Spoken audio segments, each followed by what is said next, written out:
Hi friends, ఏం చేస్తున్నారు? బాగున్నారా? నేనైతే చాలా బాగున్నానండి. అబ్బో, ఎండలు అయితే చాలా మండిపోతున్నాయి కదా.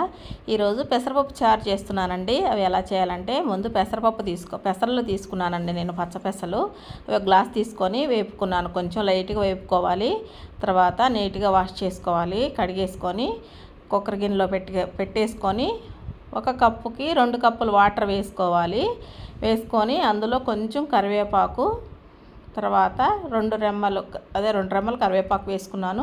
తర్వాత కొంచెం నూనె వేసుకోవాలండి. 1 టేబుల్ స్పూన్ ఆయిల్ వేసుకొని ఆ తర్వాత కుక్కర్ మూత పెట్టేసుకొని అది ఉడికించుకోవాలి.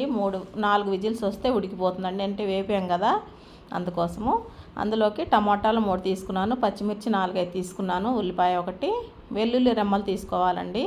చూడండి, పప్పు ఉడికిపోయింది. అట్లా మొత్తం మెదుపుకున్నాను. ఆ తర్వాత తాలింపు పెట్టుకుందామండి.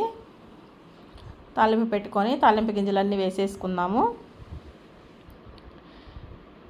తాలింపు గింజలన్నీ వేసేసుకున్న తర్వాత మనం ముందుగా కట్ చేసి పెట్టుకున్నాం కదా టమోటాలు, పచ్చిమిర్చి, ఉల్లిపాయ, తర్వాత వెల్లుల్లి రెమ్మలు కట్ చేసి పెట్టుకున్నాం కదండి. వెల్లుల్లి రెమ్మలు వేస్తే చాలా టేస్ట్ ఉంటుందండి. ఇది వేడి చేయకుండా ఉంటుందండి. ఎండలకి బాగా చలవగా ఉంటుంది. చాలా బాగుంటుంది ఇదైతే పెసరపప్పు చారు. అవన్నీ వేసేసుకొని కొంచెం వేగిన తర్వాత టమోటాలు, ఉల్లిపాయ, పచ్చిమిర్చి వేసుకోవాలండి. కొంచెం కారం తక్కువ వేసుకోవాలి. మనం పచ్చిమిర్చి వేసాం కాబట్టి కారం తక్కువ వేసుకోవాలి. చాలా టేస్ట్గా ఉంటుందండి. ఇదైతే టేస్ట్ చాలా బాగుంటుంది. మీరు కూడా ఒకసారి ట్రై చేయండి. తెలియని వాళ్ళైతే చేసేయండి, తెలిసిన వాళ్ళకి చెప్పే పని లేదులేండి. ఇది చింతపండు పేస్ట్ చేసి పెట్టుకుంటానండి నేను పక్కన, అది వేసేసాను. వేసిన తర్వాత మనకి సరిపడా వాటర్ వేసుకోవాలి.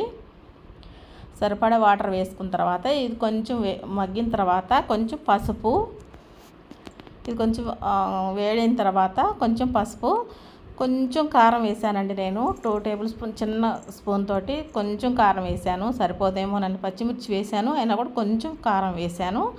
ఆ తర్వాత రుచికి సరిపడా సాల్ట్ వేసుకోవాలి. రుచికి సరిపడా సాల్ట్ వేసుకొని మనం ముందుగా మెదిపి పెట్టుకున్నాం కదా పప్పు, అది కూడా వేసేసి మొత్తం కలుపుకోవాలి. చూడండి, మొత్తం కలుపుకొని ఒక పొంగు వచ్చే వరకు ఉడికించుకోవాలి. ఇది ఒక పొంగు వస్తే సరిపోతుందండి. ఇది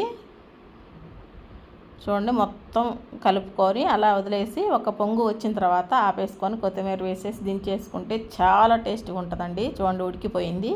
ఇప్పుడైతే కొత్తిమీర వేసేసుకొని దించేసుకోవటమేనండి. చాలా అంటే చాలా టేస్ట్గా ఉంటుంది. మీరు కూడా ఒకసారి ట్రై చేయండి. వీడియో నచ్చితే లైక్ చేయండి, షేర్ చేయండి, సబ్స్క్రైబ్ చేసుకోండి friends. Thank you for the watching. Thank you అండి. బాయ్ బాయ్ అందరికీ.